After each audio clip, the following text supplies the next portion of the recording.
नमस्कार, मैं रोहित सरदाना आपका स्वागत करता हूं। आप आज तक पर दस्तक देख रहे हैं। आज से देश में 45 साल से ऊपर के लोगों को भी कोरोना से बचाने वाली वैक्सीन लगाना शुरू कर दिया गया। आज ही पश्चिम बंगाल और असम में दूसरे चरण का मतदान हो चुका है। चुनावी राजनीति में संग्राम की दस्तक पर बात आगे करेंगे, लेकिन पहले आधे घंटे में क्या दस्तक देनी है जरा ये देख लीजिए। आज की पहली दस्तक देकर पूछेंगे, देश में करोड़ों आम लोगों को छोटी बचत योजना पर ब्याज दर घटाने का झटका देने के बाद 12 घंटे में आखिर फैसला वित्त मंत्री ने क्यों वापस लिया? क्या भविष्य में यह झटका दोबारा मिलने की आशंका है? आज की दूसरी दस्तक आपको देकर पूछना है कि कॉलेज खोलने का ऐलान करके वोट मांगने वाले नेता उन्हीं कॉलेज में जरूरत के मुताबिक टीचर क्यों नहीं पढ़ाने के लिए भेजते? आज तक संवाददाता शरद कुमार की एक्सक्लूसिव रिपोर्ट आज आपको जरूर देखनी चाहिए। और तीसरी दस्तक आपको आज कश्मीरी पंडितों के लिए देनी है, जो प्रशासन से पूछ रहे हैं कि बसाने की योजना में बिखरने के डर वाली शर्त क्यों डाली जा रही। तो शुरू करते हैं सिर्फ देश के नागरिकों के हित की खबर पर दस्तक देने वाला शो। पहली दस्तक पूछती है, ऐसे फैसले क्यों लिए जा रहे हैं जिनकी उम्र एक रात भी नहीं होती? ऐसे फैसले क्यों लिए जाते जिनसे जनता के मन में भ्रम और संशय पैदा होता है? कल रात एक फैसला आया कि छोटी बचत की ब्याज दरों में कटौती की जाएगी। सुबह होते ही वित्त मंत्री ब्याज दरों में कटौती के फैसले को भूल बताकर पूरा फैसला वापस कर देती है। विपक्ष पूछने लगता है कि भूल चुनाव देखकर महसूस हुई या फिर चुनाव के बाद जनता की बचत पर फिर से चपत लग सकती है। 2020 फाइनेंशियल ईयर के आखिरी दिन 31 मार्च को एक खबर आती है। छोटी बचत स्कीमों पर ब्याज की दरें घटा दी गई हैं। आम आदमी पर और मध्य वर्ग पर यह एक और बड़ी चोट है। कई सेविंग स्कीम्स पर ब्याज दर घटा दी गई है। लेकिन छोटी बचत स्कीम की ब्याज दरों में कटौती के फैसले के 12 घंटे के भीतर गुरुवार सुबह वित्त मंत्री निर्मला सीतारमण का एक ट्वीट आता है, जिसमें वित्त मंत्री लिखती हैं कि भारत सरकार की छोटी बचत योजनाओं पर ब्याज दरें वही रहेंगी जो वित्त वर्ष 2020-21 की अंतिम तिमाही में थी।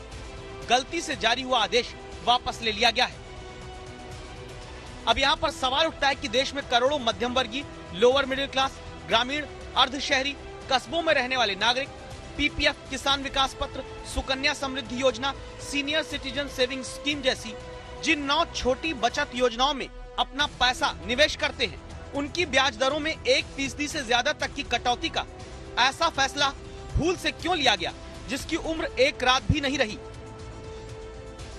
राहुल गांधी, प्रियंका, पी चिदम्बरम, दिग्विजय सिंह समेत विपक्ष के कई नेता तुरंत स्मॉल सेविंग स्कीम में जनता को मिलने वाले ब्याज की दरों में कटौती के फैसले और फैसले को भूल बताकर वापसी के फैसले दोनों पर सवाल उठाने लगे और पूछने लगे, क्या गुरुवार को ही पश्चिम बंगाल, असम में होने वाले चुनावी मतदान को देखते हुए भूल बताकर सुधार वित्त मंत्री ने किया है? आम आदमी की जेब पे एक डाका पड़ने वाला था। आम आदमी was going to suffer. But now, since elections were going on, so party would have told them कि तुमने क्या कर दिया, अभी तो तुमने जो ये कर दिया तो इससे तो नुकसान हो जाएगा, वोट नहीं मिलेंगे। इसलिए जल्दीबाजी में उन्होंने कहते हुए कि ओवरसाइट, मतलब गलती से, अभी पता नहीं था, अनजाने में ऑर्डर निकल गया, तो इसलिए हम इसको वापस लेते हैं। It has been deferred or it has been cancelled or you are going to re-implement this order. This kind of clarification I am seeking, the Congress party is seeking from the finance ministry. कुछ political party राजनीति करना चाहती है small saving rate, जो गलती से oversight से जो रेट कट का अनाउंसमेंट हो गया था, उसको तत्काल आदरणीय निर्मला सीतारमण जी ने अपने ट्वीट के द्वारा उसे विड्रॉ किया है और राजनीतिक पार्टी जो राजनीति करना चाहती है उनके मुंह में लगाम डाल दिया है, इसलिए कि ये मोदी जी की सरकार है। विपक्ष के आरोपों और बीजेपी के बचाव के बीच सवाल उठने की वजह इसलिए बनती दिखी क्योंकि कांग्रेस नेताओं के मुताबिक चुनाव देखकर ही तेल के दामों में कमी शुरू हुई, चुनाव देखकर ही गैस के दामों में कटौती हुई और चुनाव देखकर ही छोटी बचत स्कीम में ब्याज दर घटाने वाले फैसले पर भूल चूक लेनी देनी कहकर फैसला पलटा गया। इस सियासत के बीच में है भोपाल के लक्ष्मी नारायण शर्मा जैसे देश के करोड़ों नागरिक जो अपनी जिंदगी की कमाई में जरूरतों को कम करके बचाए गए पैसों को तमाम छोटी छोटी बचत योजनाओं में लगाते हैं भविष्य के किसी सपने को पूरा करने के लिए। फरवरी 2020 तक के आंकड़े कहते हैं कि 10,46,766 करोड़ रुपए की रकम देश की जनता ने अलग अलग लघु बचत योजनाओं में लगा रखी है। इसमें 7,16,363 करोड़ रुपए जनता ने पोस्ट ऑफिस डिपॉजिट स्कीम और सीनियर सिटीजन स्कीम जैसी अन्य योजनाओं में जमा किया, जबकि 82,381 करोड़ रुपए पीपीएफ में जमा किए गए हैं। जैसे भोपाल के स्वास्थ्य विभाग के कर्मचारी लक्ष्मी नारायण शर्मा ने पीपीएफ में पैसा जमा किया। घर बनाने के लिए, भविष्य के लिए फंड जमा करते लक्ष्मी नारायण पूछते हैं कि जिस पीपीएफ में पिछले साल भी ब्याज दर में कटौती की गई, वही भूल इस बार भी सरकार कर देती तो इनके सपने का पैसा कम पड़ जाता। 7.1% को भी घटा करके 6.4% पर लाया जाता तो सीधे 2.5% का नुकसान हो रहा था, जिससे आप ये मान के चलिएगा कि मुझ जैसे छोटे से कर्मचारी को 50 से 60 हजार रुपए का वार्षिक नुकसान होता है। अब लक्ष्मी नारायण जैसे आम नागरिकों के मन में सवाल ये है कि बचत योजनाओं की ब्याज दर में कटौती को, जिसे अभी भूल बता दिया गया, क्या आगे अब कटौती नहीं होगी? और क्या वाकई अभी सरकार से भूल हुई भी है? इसलिए हमने वित्तीय सलाहकार के तौर पर जानकारी रखने वाले एक्सपर्ट से सवाल किया है।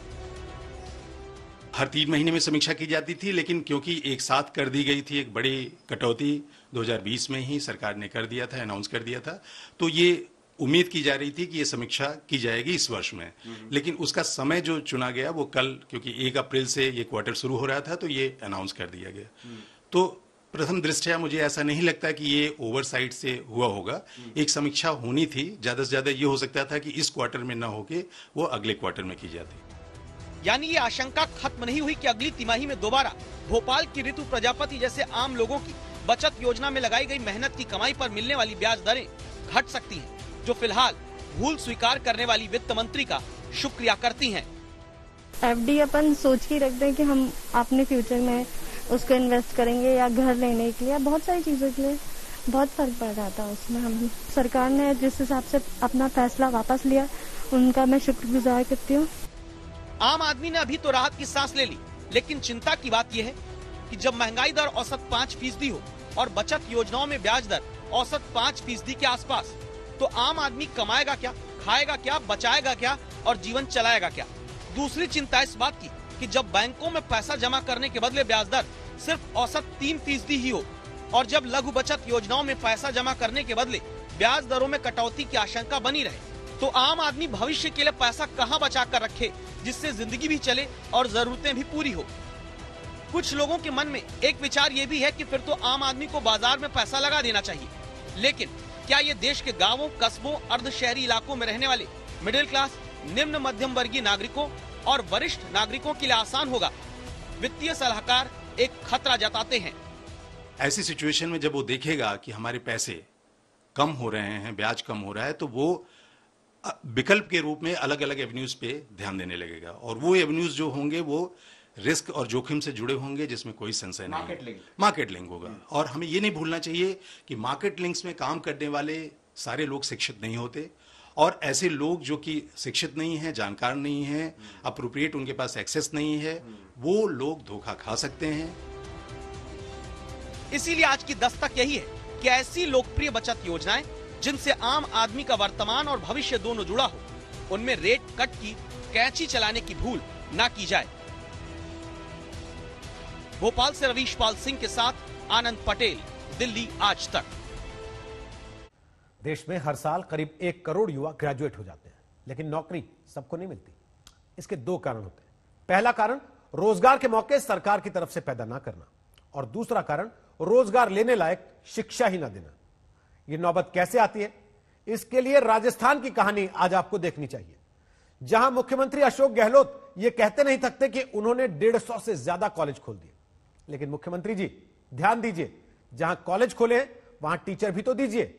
टीचर होंगे नहीं तो बच्चे पढ़ेंगे क्या, और पढ़ेंगे नहीं तो नौकरी पाएंगे क्या?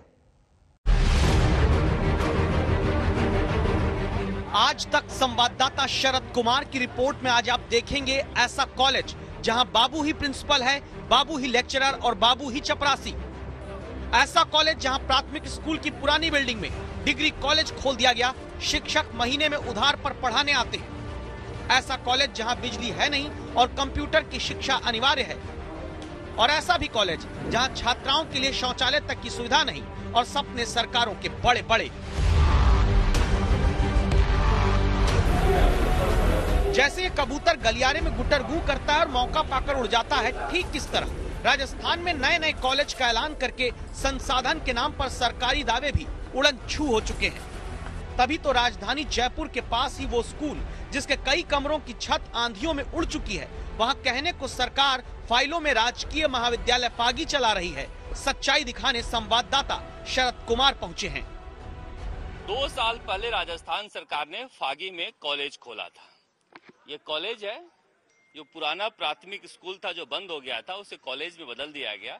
और इस तरह की स्थिति आप देख सकते हैं कि ये कमरे हैं जहां पर 3 चद्दर भी नहीं है। 550 बच्चे बच्चियां इस कॉलेज में पढ़ते हैं, जिसमें से 2 कमरों में बैठने की व्यवस्था है। 350 बच्चे BA सेकेंड ईयर में हैं, जिसमें मुश्किल से 50 बच्चे एक कमरे में बैठ सकते हैं। कमरे में सब बैठ नहीं सकते, इसलिए सरकारी कॉलेज के बच्चे पहले झाड़ू लगाते हैं, सफाई होती है, तब तक बाकी छात्र इंतजार करते हैं, क्योंकि साफ सफाई के बाद बंद हो चुके प्राइमरी स्कूल में खोले गए डिग्री कॉलेज के गलियारे में बच्चे दरी बिछाकर पढ़ाई शुरू करने बैठेंगे, जिसमें कई विषयों के टीचर नहीं तो बच्चे पढ़ेंगे क्या। बहुत ज्यादा इसमें परेशानी होती है और इसमें करियर बेस बहुत ज्यादा अच्छा है। इसकी वजह से मैंने चूज किया है सब्जेक्ट को, लेकिन टीचर नहीं है। ऑनलाइन पढ़ाई भी इतनी अच्छी तरह से नहीं हो सकती। सेकेंड ईयर में जैसे मैथ इसमें ऑप्शन था तो मुझे मैथ छोड़ना पड़ा, टीचर नहीं है इसकी वजह से। पता चलता है कि यहाँ सिर्फ 5 विषय के शिक्षक हैं। इकोनॉमिक्स, अंग्रेजी के टीचर इस कॉलेज में है नहीं। महीने में 6 दिन के लिए प्रशासन कभी कभार पढ़ाने के लिए भेज देता है लेक्चरर। दुख तो बड़ा होता है, लेकिन सरकार को ये विशेष तौर से निवेदन करना चाहता हूं कि उनके पास बजट नहीं है तो वो ऐसी घोषणाएं नहीं करें जिससे बच्चों का भविष्य खराब हो। आज जो हालात है उसमें भविष्य खराब करने के अलावा ये कॉलेज की कोई व्यवस्थाएं नहीं है। जिस देश में दावा है कि हर 3 ग्रेजुएट पोस्ट ग्रेजुएट युवा में से एक बेरोजगार रह जाता है, उसकी बेरोजगारी की एक वजह डिग्री के मुताबिक शैक्षिक योग्यता नहीं मिल पाना भी है। इसे ऐसे समझिए कि जयपुर के ही कोट खापदा के प्राइमरी स्कूल में जिनकी दीवारों पर AAEE लिखी है, वो प्राइमरी स्कूल जहां छोटे बच्चों को गिनती सिखाई जाती है, उसी प्राइमरी स्कूल में दोपहर बाद डिग्री कॉलेज खोलकर अधूरे शिक्षक और संसाधनों के बीच बड़े बच्चों के भविष्य का गणित बिगाड़ा जा रहा है। जिस जमाने में बच्चे इंटरनेट चलाते हैं, कंप्यूटर चलाते हैं, वहाँ इस जगह पर कोई बिजली तक की व्यवस्था नहीं है।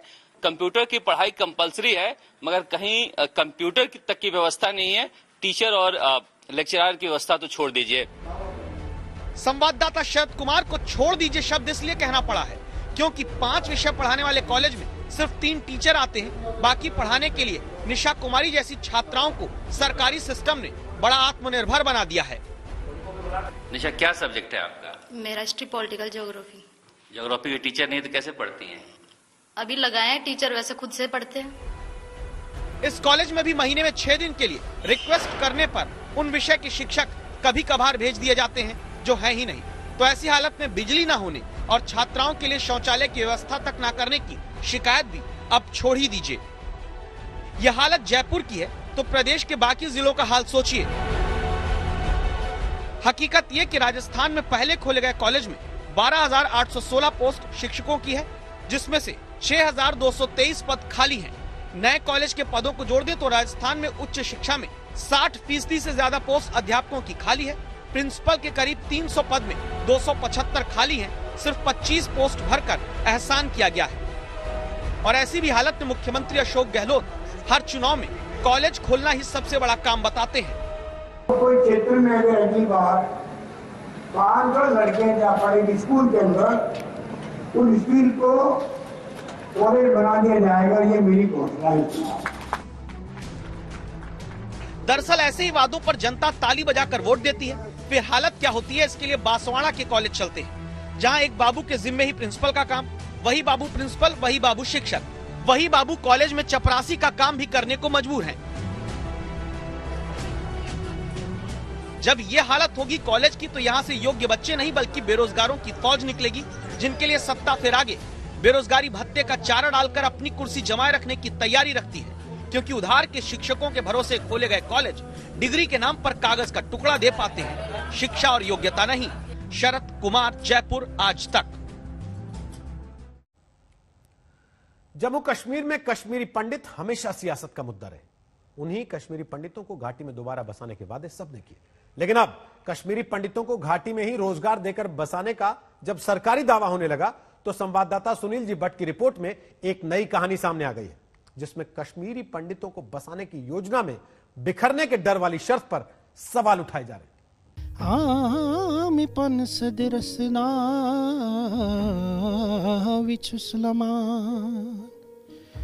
कति बोझ दाइम्यो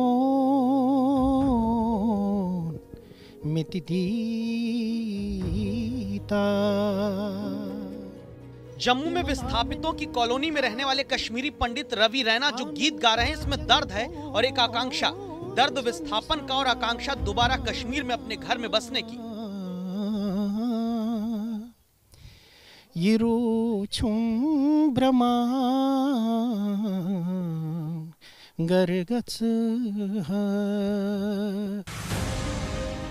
संसद में सरकार फरवरी में बता चुकी है कि कश्मीरी पंडित 3000 युवाओं को कश्मीर में नौकरी दी जा चुकी है और 2022 तक 6000 कश्मीरी पंडित युवाओं को नौकरी और घर घाटी में दे दिया जाएगा। लेकिन जम्मू में विस्थापितों की कॉलोनी में दशकों से सिर्फ वादे सुनते आ रहे कश्मीरी पंडित भरोसा नहीं कर पा रहे। उसका कारण है ये दस्तावेज, जिसमें लिखा है कि जिन कश्मीरी पंडित युवाओं को नौकरी और घर की सुविधा घाटी में दी जा रही है, उन्हें किसी कारण से नौकरी छोड़ने, रिटायर होने या फिर नौकरी से हटने पर घर वापस करना होगा। इसीलिए संवाददाता सुनील जी भट्ट कश्मीरी पंडितों के बीच पहुंचते हैं। वापस क्यों, अगर वो उसने पूरी उम्र वहाँ बसाई है, बल्कि उसका बर्थ प्लेस भी वहाँ का ही होगा, तो वो वापस कैसे करेगा उस वक्त? वो कहाँ जाएगा फिर उस वक्त? सरकारी आंकड़ों में कुल विस्थापित कश्मीरी पंडित परिवार 44,142 है, जबकि अपने घर से दूर हुए कश्मीरी पंडितों की कुल संख्या 1,53,965 सरकारी आंकड़ों में मानी गई। ऐसे में कश्मीर में अपना घर, अपनी जमीन छोड़ जम्मू की रिफ्यूजी कॉलोनी में रहने वाली ज्योति टूटू सवाल उठाकर पूछती हैं कि सरकारी व्यवस्था क्यों नहीं पहले कश्मीरी पंडितों के आंकड़े दुरुस्त करती, क्यों नहीं सबके लिए पूरा इंतजाम होता। नौकरी वाले तो यंग एज वाले हैं, बाकी बेचारे कहाँ जाएंगे, उनकी भी तो बात करनी थी। 6000 से क्या उनका हो गया सारा कंप्लीट। इसी तरह कश्मीर में अपने घर जाने के सियासी वादों पर भरोसा करते रहे सोमनाथ भी उस नीति पर सवाल उठाते हैं जो कहती है कश्मीरी पंडित युवा नौकरी भर के लिए घाटी में घर पाएंगे। है ही नहीं, मेरे हिसाब से कोई ऑर्डर, डंग का ऑर्डर नहीं है कि 30 साल या 25 साल या 20 साल नौकरी जो भी बंदा करेगा वो जाएगा कहाँ उसके बाद। उन्होंने अब मांग की है कि सरकार को बड़ी ही गंभीरता के साथ कश्मीरी पंडित समुदाय के जो मुद्दे हैं उन पर ध्यान देना चाहिए और पुनर्वास पर जो है एक अच्छी तरह से एक ब्लूप्रिंट बनाना चाहिए और कश्मीरी पंडित समुदाय की जो संगठन है उनसे भी बातचीत चलनी चाहिए और उसके बाद ही एक अच्छा जो रिहैबिलिटेशन का, पुनर्वास का प्लान है उसके बारे में सरकार को जानकारी देनी चाहिए। तो साफ तौर पर यहाँ पर कश्मीरी पंडित समुदाय में जो है काफ़ी निराशा है जगती में और इनका कहना है कि सरकार को बड़ी ही गंभीरता के साथ पुनर्वास का जो मुद्दा है उसको देखना चाहिए। इस मुद्दे पर संवाददाता सुनील जी भट्ट के सवाल के जवाब में एलजी मनोज सिन्हा कह चुके हैं कि 6000 कश्मीरी पंडित युवाओं को घाटी में नौकरी देना कोई आखिरी पैकेज नहीं, अभी और भी योजनाएं सरकार लाने वाली है। जरूरत है कि जो विस्थापित होने का दर्द दशकों से झेलते आ रहे हैं, जिन्हें सियासत ने सिर्फ अब तक वादे दिए, उनका भरोसा किसी आशंका के कारण न टूटे। सुनील जी भट्ट, जम्मू आज तक। आज से टीकाकरण के तीसरे चरण की शुरुआत हो गई, लेकिन इसके साथ ही पिछले 24 घंटे में कोरोना के नए मामलों में बड़ा उछाल आया है। कोरोना के खिलाफ जंग में बचाव और एहतियात के तमाम उपायों के बीच महामारी पर काबू पाना आसान नहीं दिख रहा।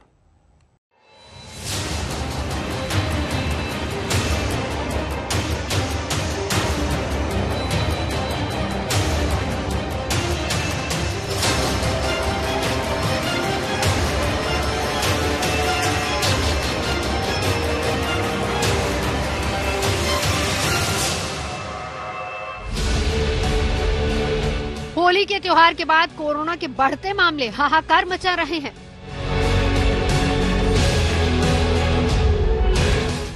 महामारी की दूसरी लहर हर दिन और बड़े आंकड़ों के साथ सामने आ रही है।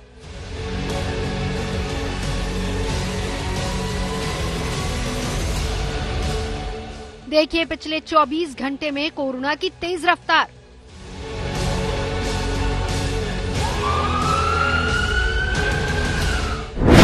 देश भर में कोरोना के 72,300 से ज्यादा नए मामले सामने आए। एक दिन में कोरोना ने 450 से ज्यादा लोगों की जान ले ली। इस वक्त देश में 5,80,000 से ज्यादा सक्रिय मामले हैं। कोरोना के बिगड़ते हालात के साथ अब हकीकत देखिए। ये दिल्ली की गाजीपुर मंडी की तस्वीर है। इक्के दुक्के लोग मिल जाएंगे जिन्होंने मास्क लगा रखा है और उनमें से कुछ ही एक हैं जिनका मास्क सही जगह पर है।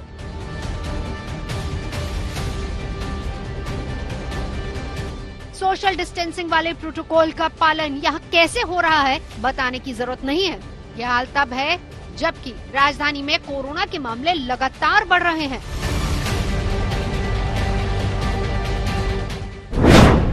दिल्ली में 24 घंटे के अंदर 1,819 नए मामले सामने आए और 11 मरीजों ने दम तोड़ दिया। दिल्ली में इस वक्त कोरोना के 8,300 से ज्यादा सक्रिय मामले हैं, जो 21 दिसंबर के बाद सबसे ज्यादा हैं। दिल्ली में कंटेनमेंट जोन की संख्या 2,000 से ज्यादा हो चुकी है।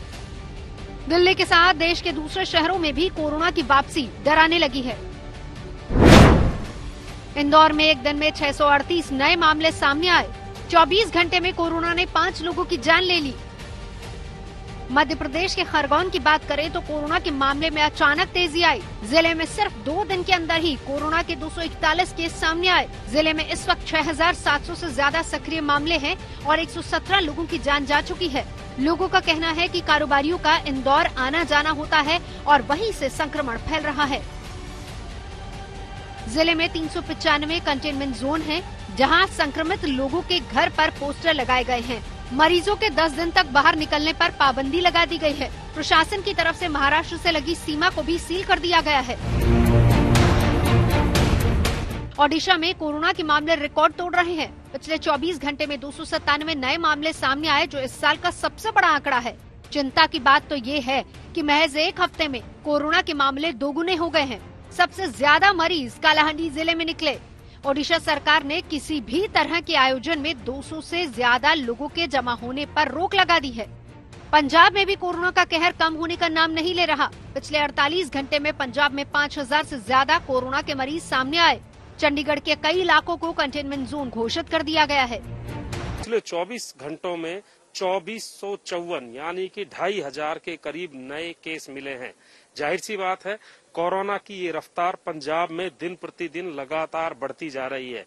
एक्सपर्ट का ये कहना है कि 6 अप्रैल के आते आते पंजाब में कोरोना एकदम से जोर पकड़ेगा। लिहाजा पंजाब के मुख्यमंत्री कैप्टन अमरिंदर सिंह ने सख्त शब्दों में पंजाब के लोगों को हिदायत दी है कि वो अपने आप पर नियंत्रण करें, नहीं तो सरकार 8 अप्रैल के बाद रिव्यू मीटिंग बुलाकर कड़े सख्ती के कदम पंजाब में उठा सकती है। देश में एक तरफ टीकाकरण अभियान तेजी से जारी है, तो दूसरी तरफ कोरोना की वापसी एक बड़ी चुनौती बनती जा रही है। आज तक ब्यूरो। पश्चिम बंगाल की सबसे हाई प्रोफाइल सीट नंदीग्राम में आज बम्पर वोटिंग के साथ बम्पर हंगामा भी हुआ। इस सीट पर ममता बनर्जी और बीजेपी के शुभेंदु अधिकारी के बीच कड़ा मुकाबला है। पहले से ही यहां पर हंगामे की आशंका थी, जो आज सच भी साबित हुई। नंदीग्राम में वोटिंग के दौरान शुभेंदु अधिकारी के काफिले पर हमला हुआ। ममता बनर्जी पोलिंग बूथ में 2 घंटे तक धरने पर बैठी रहीं और दिन भर बीजेपी और तृणमूल कांग्रेस के कार्यकर्ताओं में ठनी रही। कुल मिलाकर भारी तनाव के बीच मतदान पूरा हो गया। लेकिन सवाल यह कि नंदीग्राम आखिर किसका होगा, दीदी या दादा?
वोटिंग शुरू हुआ 7 बजे, तांता लग गया 5 साढ़े 6 बजे, मॉक पोलिंग हो गया 6:30, 70% पोल डाउन, कैंडिडेट निकल रहा है, समझ लीजिए। जय श्री राम का डर, जय श्री राम का डर। थैंक यू दादा। लास्ट कैंपेन में इतना जय श्री राम हुआ, टेंगुआ में हुआ, रियापाड़ा में हुआ, बलरामपुर में हुआ, इतना जय श्री राम सुना ना, इसलिए थोड़ा आज डिस्टर्ब नहीं होना। नंदीग्राम में एक दूसरे को पीछे छोड़ने की यही होड़ वोटिंग के बीच विवाद की बड़ी वजह बन गई। तृणमूल कांग्रेस ने आरोप लगाया कि बूथ पर मतदाताओं को रोका जा रहा है। वहीं बीजेपी कार्यकर्ताओं ने दावा किया कि जबरन बाहरी लोगों को मतदान के लिए लाया जा रहा है। अभी क्या होगा, इधर तो मुस्लिम का वोटर नहीं है। अभी मुस्लिम को कौन बुला के लेके आया? बुला के कौन लेके आया? दीदी लेके आया। वोटर जो है उसको घर से हुमकी दे रहा है, बोल रहा है अगर तुम वोट अगर बीजेपी को नहीं तृणमूल को दोगे तो तुम्हारा घर जला देंगे, तुम्हारा घर तोड़ देंगे। दोनों दलों के बीच इसी जुबानी जंग के बीच ममता बनर्जी सुबह ही बूथ पर पहुंच गए, जिसके खिलाफ बीजेपी कार्यकर्ताओं ने नारेबाजी शुरू कर दी। इस हंगामे के बावजूद ममता बूथ के अंदर 2 घंटे तक बैठी रही और उन्होंने व्हील चेयर पर बैठे हुए पश्चिम बंगाल के राज्यपाल को फोन कर शिकायत की।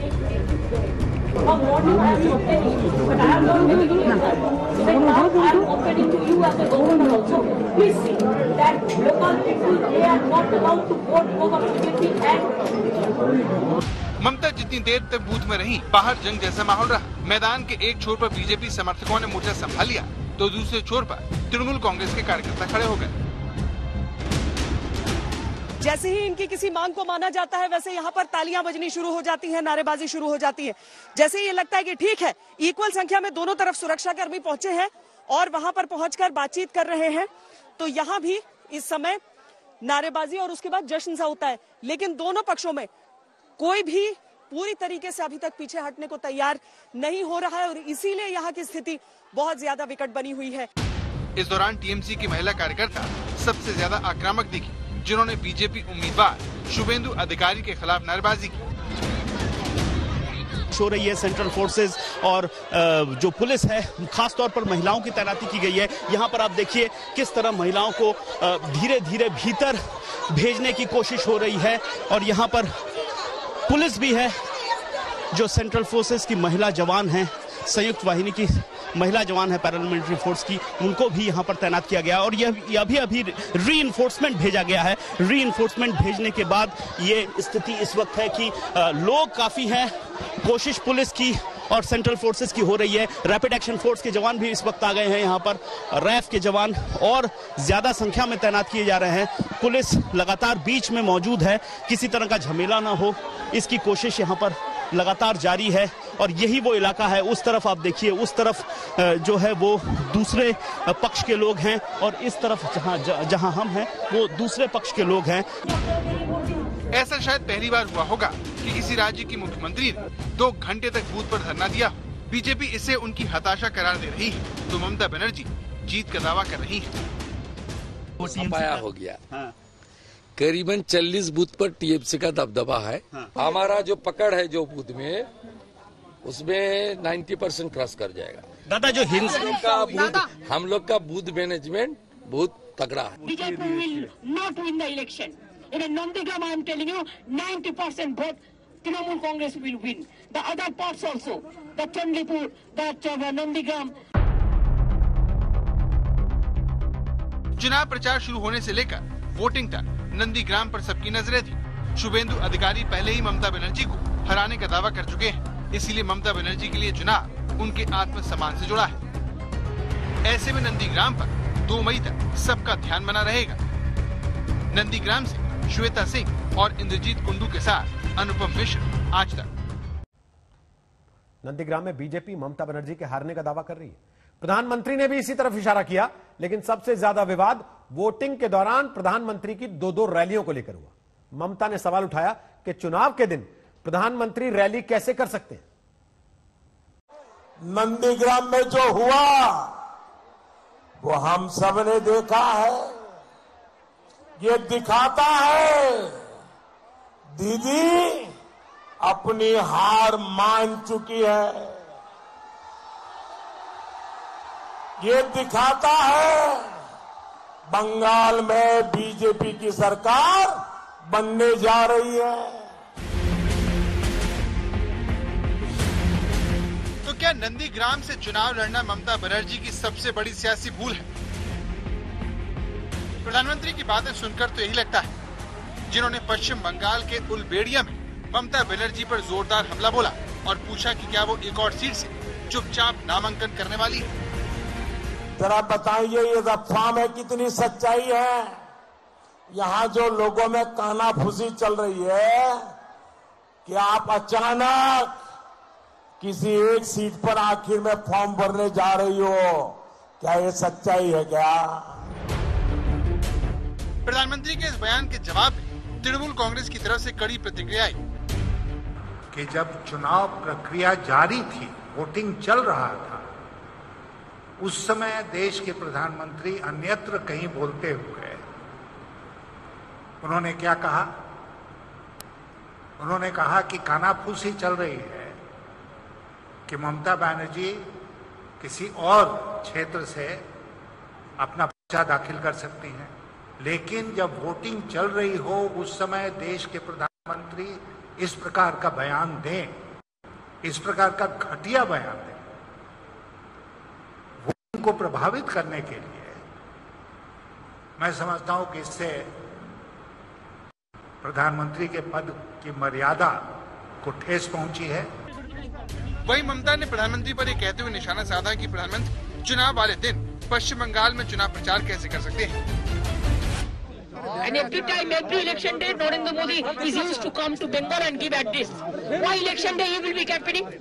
If we cannot campaign in the election areas, then why every election day the Prime Minister of this country, along with all facilities, including Doordarshan, including all agency, why he will be addressing the people every election day? Is it not wrong? Is it not violation of the conduct of election rules? Mamata का ये गुस्सा पश्चिम बंगाल में दूसरे चरण की voting के दौरान प्रधानमंत्री की दो रैलियों को लेकर था।